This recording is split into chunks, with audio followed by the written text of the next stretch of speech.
Случвало ли ти се трета книга от поредица да те изненада и то да те изненада много приятно?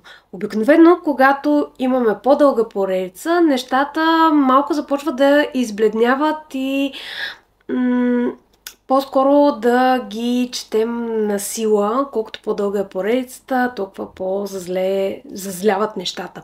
При мен това се случи и то се случи с третата книга от Короните на Аяксия от Кариса Броудбент. Трета книга от поредица да те изненада и то да те изненада много приятно. Аз прочетох книгата на четеца, понеже има в Kindle Unlimited, но тя съвсем скоро излезе и от издателство Artline на български език.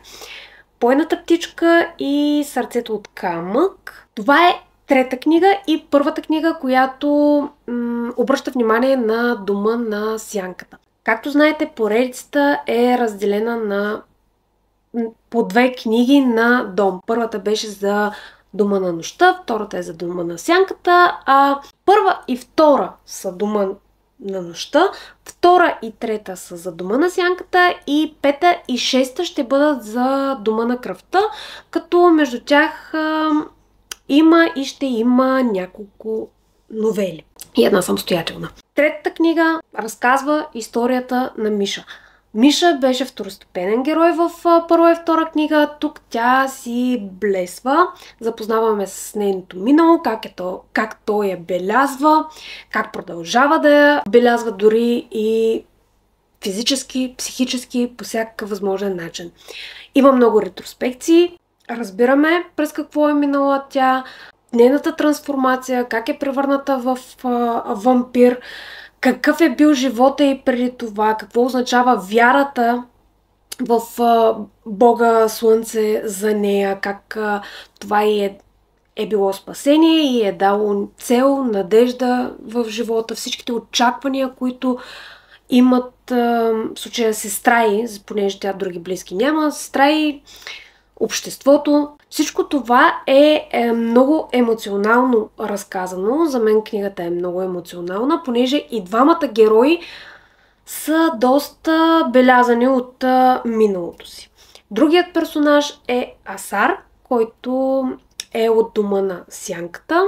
Той е копелето, незаконният син. Съответно си страда от това. В първите две книги е засегнато точно това как вампирите се отнасят към своите наследници. По-скоро кралете. Той се е белязан от миналото, тя е белязана от своето минало и двамата предприемат едно пътешествие в светът на мъртвите, където буквално се срещат с призраците от своето минало.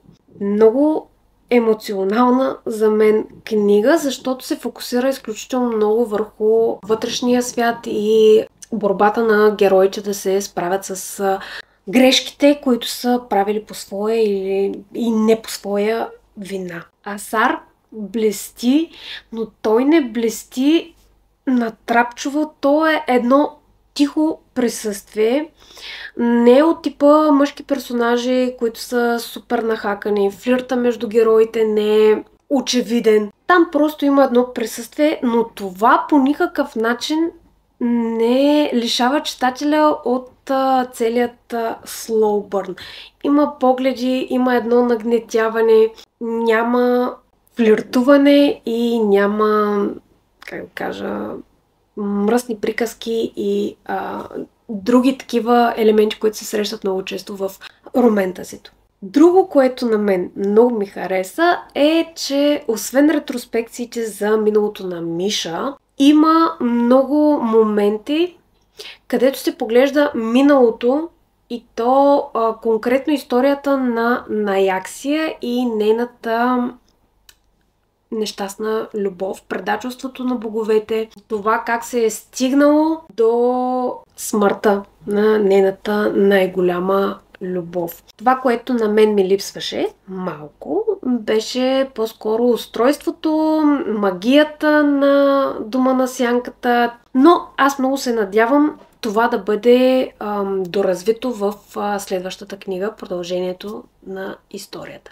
Книгата е много динамична. Общо взето цялото пътуване в земите на мъртвите беше изпълнено с екшън, с напрежение. Няма време за никаква скука. Междувременно всички тези сблъсъци с призраците от миналото показват травмите на героите, как това им влияе. За мен книгата е на същото ниво като първата. Аз бях много впечатлена от първата, втората ме разочарова леко, но третата ми върна вярата в тази поредица и аз ще продължа с нея. Нямам търпение всъщност да продължа с книга четвърта.